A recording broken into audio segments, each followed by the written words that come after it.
Hi guys, welcome to Industry Insights. I'm joined today by Steve Maroun from LaneVick. How are you, mate? Very well, very well. Thanks for having me on, and looking forward to talking industry insights. 100. Well, mate, I don't know how insightful it'll be, but the reason we bring people like you on is that Yeah. you've got a lot more insight to share than what we have. So You'd hope so. You'd hope so. But no, looking forward to it, and I think it'll be a lot in this for your viewers. hopefully, man. Look, let's start talking about you. Let's do it. Just give me a bit of background as to your personal journey and where you started and how you ended up to where you are today. Yeah, so LaneVick is a property development company who constructs also in-house, so a builder developer. Father immigrated from overseas in the late 80s, went into cement rendering with his brothers, started developing in late 90s, did well, rode the Olympic boom. '08 came, lost everything besides the family house. That coincided with myself finishing school, and opportunity came up to purchase next door to the family house. Was in a position to purchase it, and that became my degree on property development. That's the long of it. The long of it. And so from 2012 now, we've been rebuilding pretty much what was lost in that GFC period, and we're quite happy and fortunate to say today we're there or thereabouts. So it's still a family business. Like it's yourself in the business. Anyone else involved? Yeah, so involved family business. You? So predominantly my father and myself. Yeah. My siblings are also involved in the business in different aspects. In-house, we now have our project managers, development managers, with the town planning design side. Yeah. I deal more mainly day to day with the acquisition finance side of the business. Yeah. We've got our site supervisors, foremen, and whatnot on our job sites that are bringing these projects to life. But predominantly, yeah, we like to pride ourselves in the fact that we are a family business. We do look at development as our lifestyle. We honestly, it's funny, like I wouldn't think of a conversation other than work that I'd be talking on the family table. As bad as that is, and as bad as you should keep, work separate and family separate.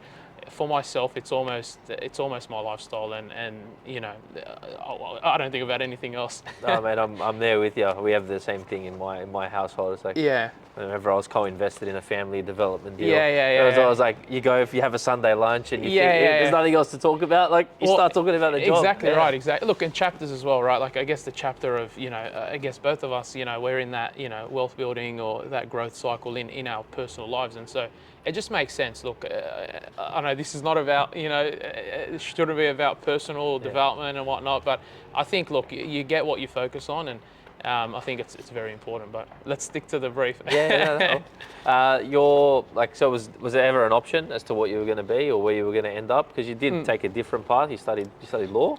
That's right. That's right. So and then you came back. So about myself. So I finished school. I didn't know what I wanted to do. I just knew I wanted to be in business. Love business.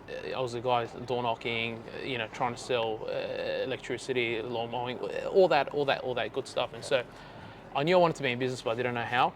Academically, I did very well at school, and so I figured I'll go do a law degree, go down the route, become a practicing solicitor, open up a law firm, and go down that route. Walked into my first class, Fundamentals of Law at UTS, not too far from here. And I was like, I do not want to wait 4 years to, go down that route. And I was like, what can I do in the meantime whilst I'm doing this? And I picked up some handyman skills, as you do, work for free in the holidays, as you're, when I was 13, 14, 15, with my father and relatives and whatnot, and said, I'll open up a property maintenance company. And so printed out a list of 100 real estates in the local area, and I went and started calling and door knocking. I had to grow a beard just to look a bit older than I was. Add a few years. Add a few years, exactly right. And my value proposition was we're a one-stop shop rather than you as a property manager, as you know, dealing with a guy that repairs the fence, a guy that repairs the plumbing, a guy that will just deal with everything. Yeah. And so I think after like 30 or 35, I think the first property manager gave me a shot, and it was like changing a fence paling job or something like that. And that slowly grew. So from fence palings to minor kitchen renos, bathroom renos, and 2021, I think it was, or 2020, we picked up a government contract. 2016, we picked up a government contract for social housing. Okay.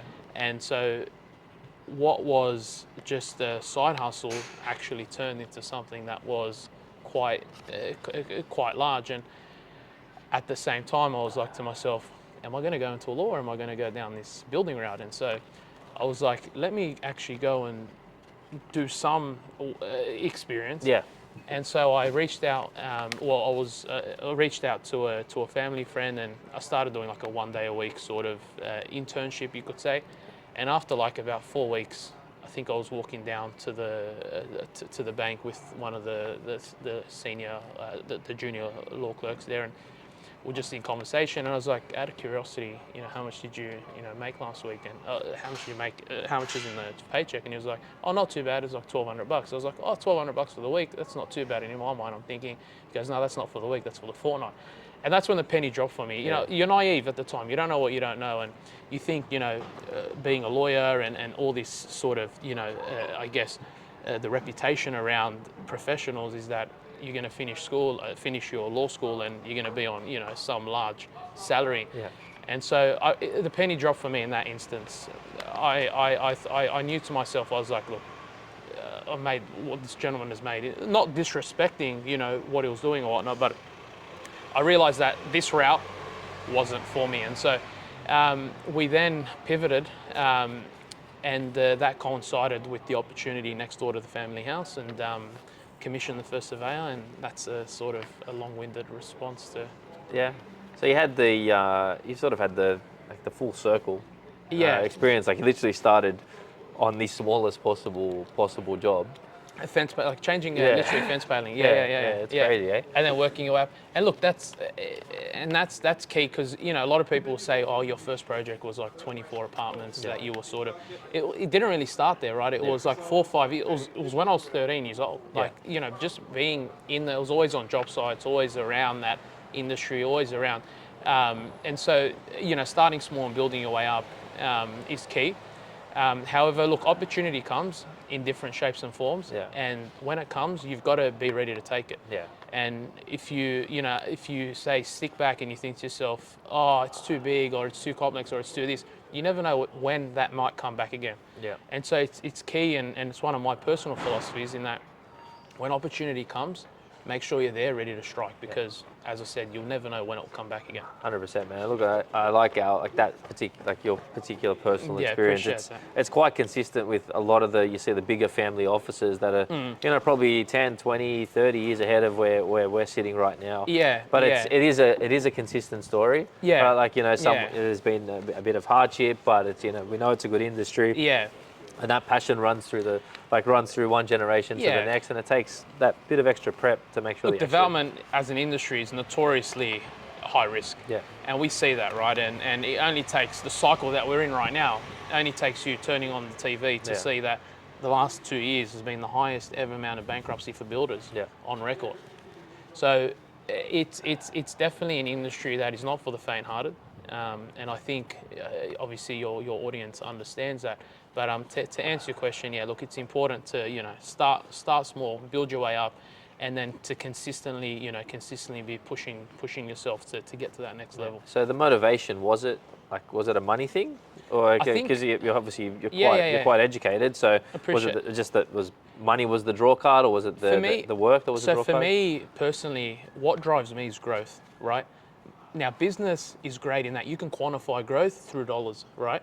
But for me, it wasn't about the money in itself. It was just that seeing this opportunity to be able to, I guess, get out of this Monday to Friday, 9 to 5 rat race when I was quite young. And I saw that because that was one of the most revealing experiences for me, doing the unpaid internship.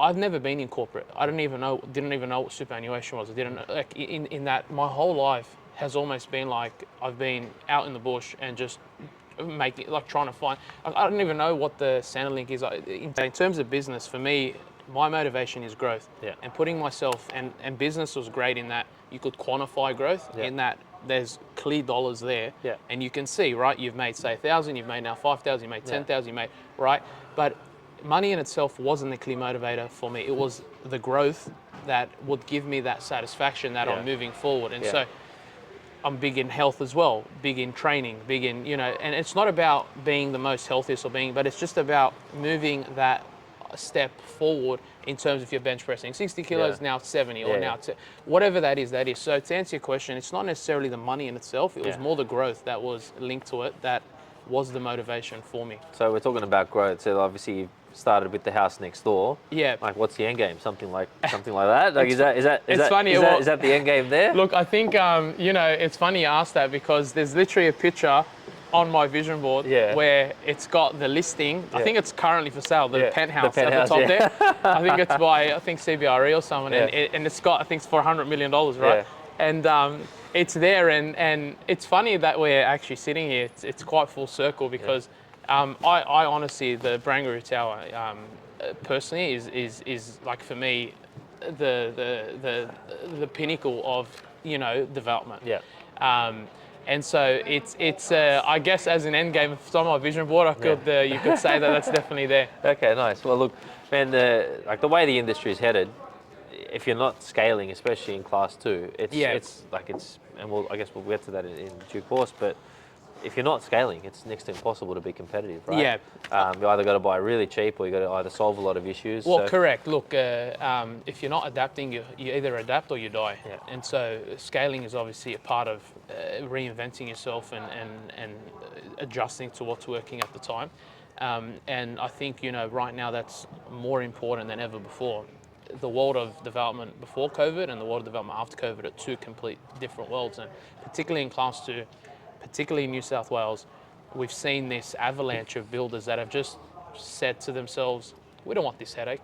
We're just going to step back, and we're just going to, let this pass, or we're going to, even better, just retire. We'll leave it to these, young blokes to figure it out. And so you're right in that if you're not reinventing yourself and you're not growing, you won't be able to scale. Yeah, so now let's, because of there's a lot of, as you said, a bit of upheaval, not a bit of upheaval, a lot of upheaval in our planning system once in and planning. generation. Once in generation. We're having planning reform, building reform, funding reform.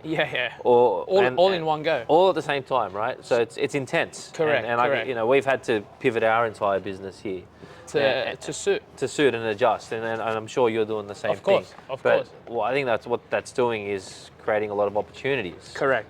For those that are willing to do the work. So well, that's right, and are willing to take on that risk and take on the fire, I guess. Yeah, and I want you to share all of your trade secrets and sort of where you're developing your specialization. But what are you trying to do to try and find value and find? Like, I know one of your sites that you have bought, for example. What are you doing different to try and find value where others can't particularly see? Yeah, great question. Look, inherently, and as a sales guy, as a businessman, you've got to keep the end in mind, right? And so for us, what do? We provide shelter at a basic scale, right? But additional to that, why would they pick our apartment block over someone else's apartment block? And so I think fundamental to what we do that's different to the marketplace is that the amount of research that we undertake up front from the acquisition stage, in that we have visualized, or we have researched enough to understand who's this end person that is going to purchase this apartment, and why would he purchase this compared to all the other product offering that's on the market. And so how do we differentiate ourselves is that we are so fortunate that we have live everyday indicators in our construction teams, in our sales teams, in our design teams, in that we are on the ground, right? So we are not just selling property and we have that data that comes. We are not just building homes and we have just that data that comes. We have an array of information that is coming in all at once, live, that gives us the ability to be 12 to 18 to 24 months ahead of the marketplace. That gives us that ability to pivot and switch. And so I guess that's I wouldn't call it a trade secret, but a competitive advantage that we'd have, say, over other enterprises, in that we are able to pivot a lot more quicker. And so rather than, move in a huge seaboat, it's like a little speedboat that we can just, pivot as we please. Yeah, well, I'll dial in a bit deeper on that, because I guess we're a little bit torn internally here as to where we're going to be positioning the business and where we should be pushing a lot of our clients to look. we've obviously got a massive affordability squeeze. Yeah. You got construction pressures, which means only super expensive apartments at a certain price point are viable. So is it a case of you just have to go to a place where you can only do $2 or $3 million apartments and there's buyers for it? Yeah. Is there a world where affordable markets or mid-tier markets will come back, and you see that coming back into play? Look, it's a great question, right? And I guess no one's answered it yet, by the way. No one's answered it in a meaningful way. We'll do our best to answer it. Look, you speak about internally the conflict in terms of how to position yourself, because I think you understand that you can't list, you're going to have a higher chance of selling sites that are profitable, right? And so when sites are not profitable, developers, so you reverse engineer pretty much, like you almost have to put yourself in the developer's shoes and be like, why the hell would I buy this site, right? Otherwise you're just going to, and so it's a good question. Now you've got a couple of markets right now, right? We know that the higher end owner-occupier space is working well. And we know that the affordable land subdivision space is working well, but the mid-tier investor stock style apartment space is obviously struggling a lot. Now, where do you position yourself? That mid-tier market space, it has to come back, because the only way to be able to provide the supply that the New South Wales state government is aiming to do is to provide it through that means. The government's made it quite clear they don't want to go out, they want to go up, right? And so right now that marketplace isn't working. When will that marketplace come back? The more the interest rates drop, the more the end sale price goes up. Feasibility is two huge numbers, right? It's your cost of construction, and it's the amount of your revenue, right? And so that dictates the land, the project residual site value that you can buy. Now, construction rates are so high that it's weighing so heavily on the feasibility that your project residual site value is pretty much next to nothing. And so either construction rates are going to go down, or end revenues have to go up. I think if you speak to all your developer builders, I don't think construction rates ever go down, because that's linked to inflation and that's linked to a whole lot of other things. And so end revenue has to go up in that space there. Now, how long would it take? That's the golden question, right? Well, I think that's my point is, like, well, can it? Especially in those markets. Well, you're right. Like if you're looking, say, at a mid-tier market, say somewhere like, say, Bankstown, right, where they're selling, 2-bedroom, 2 bathrooms for what are that, 700 today? 750, right? That needs to get to $1 million. To just break even, right? Like I think we sort of know that the point where feasibility start working today is at that 17, 18. Maximum 15 to 16 a metre is your absolute minimum, just so the site can stack up. And so that means that 80 square metre, $650,000, $700,000 needs to be at 1.2 mil. How long is that going to take? Probably 10 years. Like honestly, probably 10 years in that space there. Like, what can they do in the shorter term? It's an unfortunate reality that a lot of these developers find themselves in, where they've been land banking with the assumption that over the long run property increases, but it's not that simple, right, in development. And so, how long would that take? It will come back. Look, there's no way, right? As the economies get productive and they move up. Now, the other way as well that market could come back quicker than 10 years if revenues don't go up is if construction goes down. Now, the only way construction will go down is productivity. So there's a lot of talk now, prefab, modular homes, and that style of... Or reduction in taxation. Well, that's another conversation. That's the one lever that can actually be pulled. People that have paid much more than us can make decisions on. But you're right. Like in terms of say the GST is like, if you just say exempt 10% GST on all development for 5 years, that's 10% off your feasibility, right? And that's a whole nother conversation, right? I think the housing industry did a analysis on, if you're selling a house for 1.2 million, the percentage in that 1.2 million that goes to a government tax is about 40%. And so that's through, stamp duty, GSTs and contributions, all that good stuff. And so if you just blanket, put a 10%, right, on it, then everything all of a sudden increases by 10%. Well, I think it'll activate, mate, like in those mid-markets, 10 to 15 Ks out, all these style sites will activate overnight. Well, all of a sudden, rather than having to sell out, say, 1.2 million, you can sell that at 900,000. Because there's escalation on that, and there's interest that you're paying on that, and it's not just the figure, it's not just the 10%, as you understand.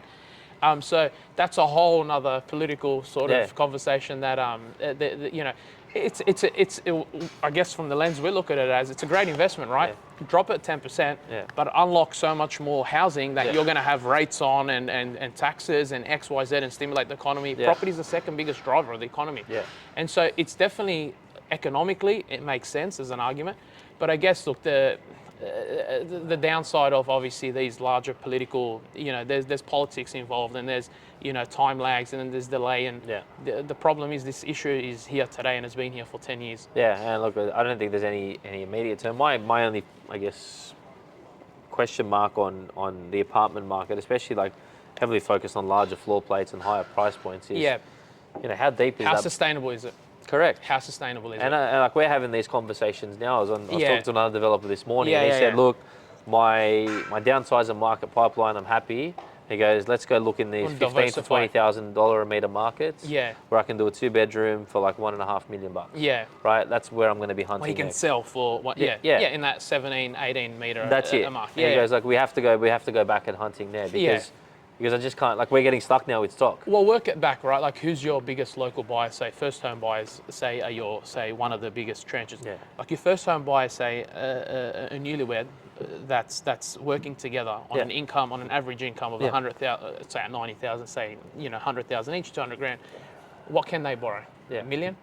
Say, so with the 200K deposit, they're maxed out at that 1-1-1-2 market, right? Correct. And so how can we sort of be in those markets where we've got that buyer now that can come and buy an affordable apartment? They're good markets. They're good markets right now. But again, it's that issue where if you look at those markets, you know, NIMBYs and those are the most notoriously difficult markets to get approvals. And the state government's released this low to medium rise code and the TODs and whatnot. But there's a time lag. There's a time lag, and you know. 100%, mate. The time is what kills it, and planning legislation today is not good for the market tomorrow. No, does that make sense? So, like, you know, most definitely, and everything is reactive, and so that's the, I guess, the downside when you talk about potential political solutions. That's the killer. That's the killer. Because, you know, I'm a firm believer. If you were able to do a project of, like, I'll pick a suburb I'm very comfortable with, like in Canterbury, for example, on the metro, and you were able to do an entire block of, let's say, 33 bedroom units at 1.2 million. Right? That's affordable. But they would fly out the door. But you take a proposal for 32 bedroom units to the council. Where's my unit mix? Where's my affordable housing? And parking and the rates. And you're across the road from the metro. These guys don't even. They're trying to. You know, and that's where the difference in what the market wants and what the planning regulations allow. And COVID has widened that. You know, the way we use our homes today is a lot different to how we used it before COVID. And so, again, there's that, you know, planning overhaul that's required. So when you're assessing a site, are you like, in terms of, I guess, the team that you're putting together? Because I guess the other feedback that we're getting from a lot of people we're talking to is like, mate, getting a team to work is so hard. Getting an approval is so hard. Getting a response from council is so hard. Like, are you internalizing a lot of your initial assessments, or have you got the team now that helps you roll out, or do you go specific based on the suburb? Look, we're fortunate enough. You're talking about the design side design of the and planning and consultancy. Approvals and Look, we're fortunate enough now. We've built strong relationships with our key personnel, being, you know, our town planners and our engineers, in that we're able to, you know, conduct quite quick feasibilities or due diligence on sites. In that, it's literally the way we're sitting down now is the same way that we have that relationship. And so, I guess, you know, it's easier for us in that, you know, we're transacting and we're moving, and there's projects that are live with this current team that allows us the ability to get those upfront preliminary reviews on site. But to answer your question, in that, has it been difficult, and are consultants now, you know, getting more difficult? And look, I think with all this Class 2, with the upheaval around the Building and Practitioners Act and the design, the DAB Act, then they've become a lot more cautionary, you know, and right or wrong, different conversation. But yeah, look, the players in the Class 2 space in the design world have definitely taken, I guess, a step back and have become a lot more cautionary. Yeah. So what to deal with that? What practices and what have you done within your business to adapt to that, to try and give buyers confidence in what they're going to get from you at the end of the day? So for us, we like to pick our teams for the particular site challenges, and so today, one of the biggest challenges is getting councils to just understand what you're putting together. And the key to that is your town planner, right? The relationship that your town planner has with the council, not necessarily in a good, it doesn't need to be good or bad. It just needs to be, they need to understand each other is critical. Yeah. And so picking the right teams for the right challenges is key to solving these issues. Okay. And from a delivery perspective, I mean, From construction. From now, I'm talking construction, because obviously, I mean, 10 years ago when I was selling sites, construction was the easy part, right? Yeah, that's right. Yeah, now it's become obviously the riskiest part of the process is the delivery. Yeah. Have you put any processes in place? Have you scaled yourselves up? What have you done to adapt and make sure that what you're going to be building is going to stand the test of time? Great question. So we've been fortunate enough that we have construction in-house. And so with that, we're able to make decisions that are a lot more quicker because we have the development arm in that. We're able to move quite quicker. In terms of how do we make sure that we have quality control on our sites, this comes, your standard and your level of build comes down to what you tolerate. And so for us, we understand now that besides the 10 years that we're going to, under the DAB Act, we're responsible for these buildings, we have a personal standard, right? And for us, we're going to be here for 30, 40, 50 years, however long we have here. And so we're retaining some of the stock, a lot of the stock as well. And so if we're almost building these the same way that you'd build your own family house for yourself. Yeah. And look, it's quite apparent from when, especially with our projects business, and we're walking into so many job sites, and you can see just the quality of the way the site's presented, the cleanliness of the site, the operations of the site, the induction. And then when you get to the finished product, you'll see the little details that, again, you couldn't probably pick individually, but together create such a huge difference. Yeah, absolutely. So how do you see the future of the space of our industry? Say like in the next, let's just call it the next 5 years, right? Right. Like we acknowledge there's a lot of participants that are dropping out. Yeah. Is it? I mean, that's probably good for people like you that there's less people involved. But look, I think as a city and as a scale, it's quite scary, right? So it is. I guess if your question is property development in New South Wales, where does that? How does that look in the next 5 years? Look, it's a. The crazy thing is you look at today and it's like we need so much housing, yet there is an unprecedented amount of players leaving the space. Yeah. And what it's done, it's left a huge void, huge vacuum. And so there is huge opportunity. Like there is a huge opportunity today. Like how that looks as an industry and will they take on that opportunity? I think what you'll see is this void being taken up by players similar to us, where you've got an opportunity over the next, I think the last opportunity ever in the next 5 to 10 years to build lifetime wealth in one lifetime. Yeah. I think the gap between the ones that have made it and the ones that haven't made it is continuing to widen. And I think the next 5-10 years is going to be key to having the ability for the last time, I think, ever to be able to make real wealth from underwater. Yeah. And that's where I see an industry with a lot of opportunity, and I think it's going to be a matter of who wants to who's going to be man enough to go out and fight the fire. That's the critical thing, right?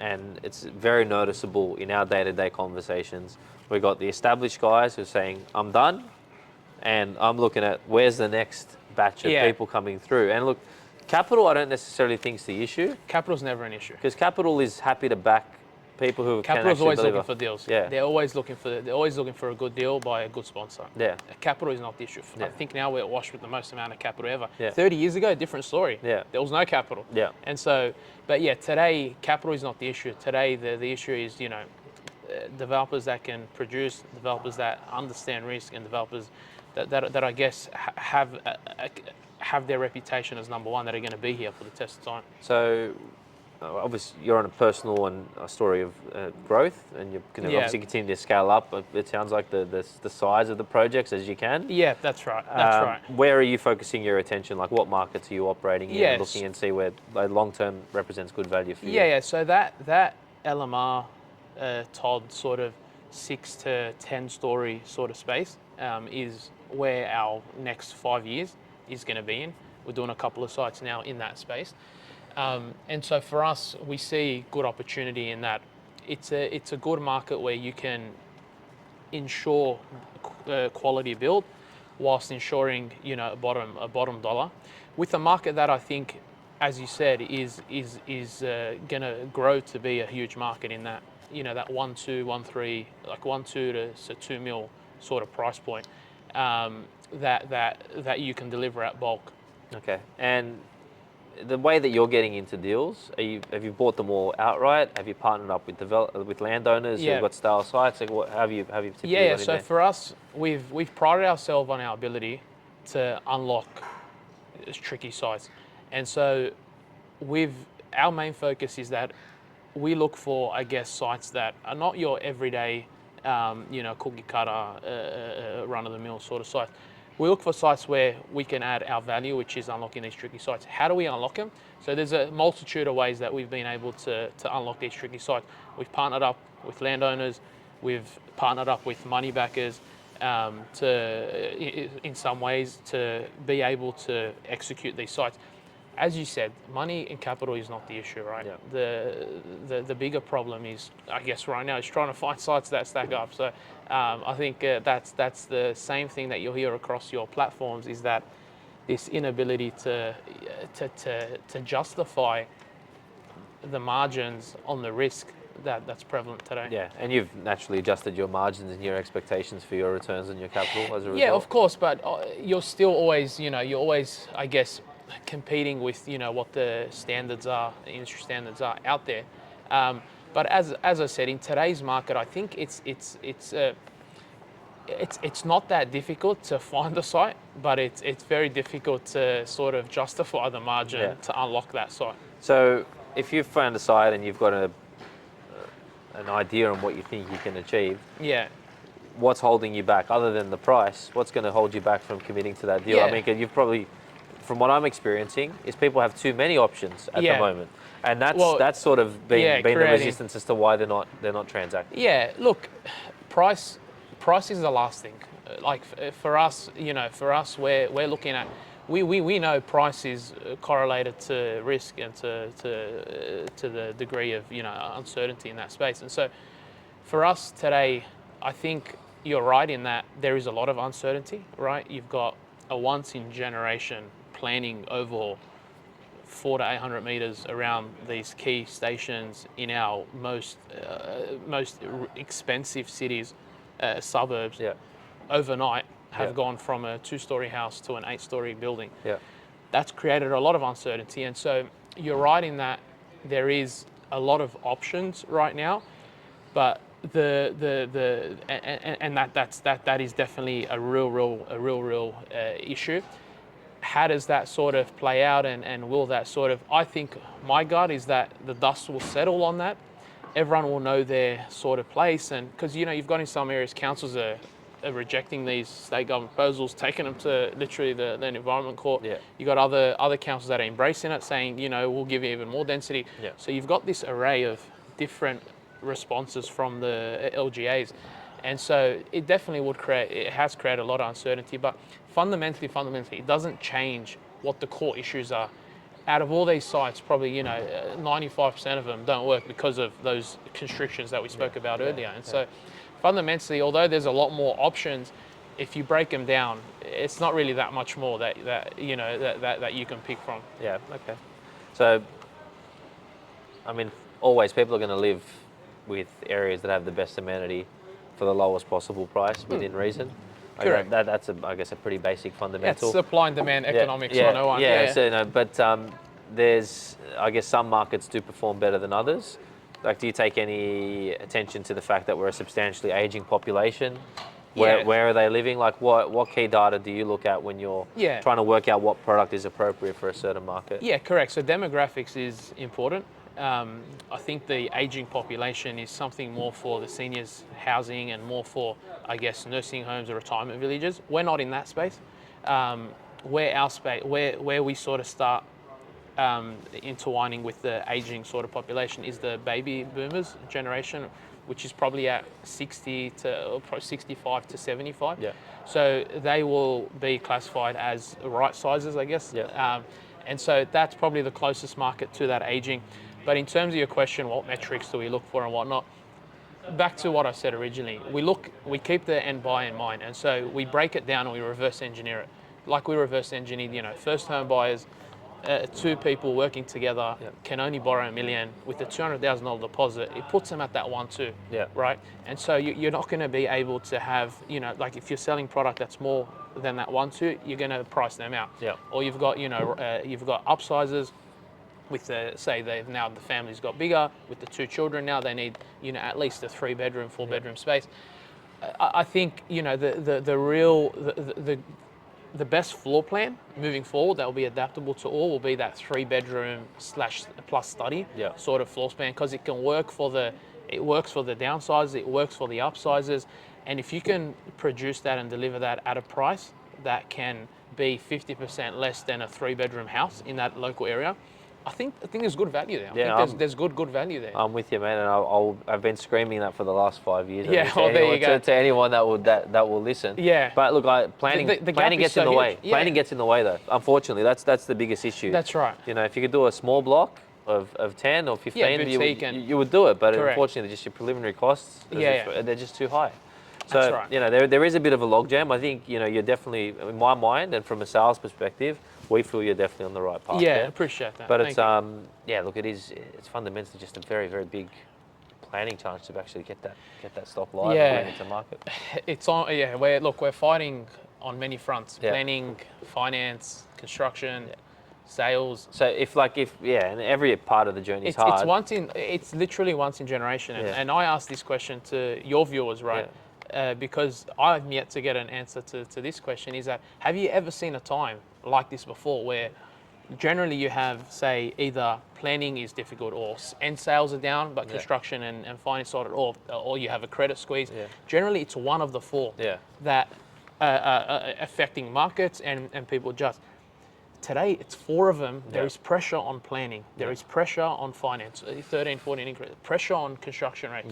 Like once in generation. So has there ever been a time that your viewers have seen this before? So I'll be keen to because I've spoken to I've spoken to 40, 50-year-old veterans in the industry, and they seem to, maybe their recounts are a bit hazy, but they generally say to me the consensus is that they haven't seen, say, this particular time. They've seen bouts of 87 Asian financial crisis or 99.com boom or 08 GFC. But they've never ever seen a market where you're literally, the project residual site value is less than land value, where you've got 2,000 square meters with 2 dilapidated houses on it in Canterbury, and it's better that you stop the demo machine coming, renovate the thing, and live in it, because that's worth more as a house, as a dilapidated house, as it is as a 50-unit apartment site. I'm with you. So we keep talking about all these challenges, and I guess we'll wrap it up on this. But what's your why? Like, why do you keep coming back? Like we said, we've just spent the last 10 minutes talking about how hard and how difficult everything is, and we keep doing it. So what's your why? Like, why are you going to keep persisting? The adrenaline from the satisfaction that I personally get from seeing that that personally personally and as a business that we've grown is one of them, and 2, family as well. Look, you'll do more for others than you'll do for yourself, and so I find where my position is I have a huge duty to not just my family, but to all my consultants and to our construction teams, to whatnot. We almost like to almost think that we want to be smart with our trades or smart with our consultants. Smart without them, we're nothing. And so doing what I do and what drives me is the fact that I know that we can be a reliable and trusted source of constant, cash flow for these businesses that they can then, provide for their families and whatnot. So those are the two reasons, personally and holistically, that are my why. All right, legend. Appreciate it, man. Appreciate it. Thank you very much. No it's worries. a pleasure having you. Likewise. To anyone who does want to engage with Steve, obviously the family and their business is I think at the cutting edge in terms of unlocking particularly difficult sites, the projects they've got underway or in planning at the moment. They're adding a lot of value. So if you do want to reach out, we'll share his details below, but feel free to get in touch with him or myself for an introduction. Thank you. Appreciate it. Thanks, legend. That was good, man. Besides that one.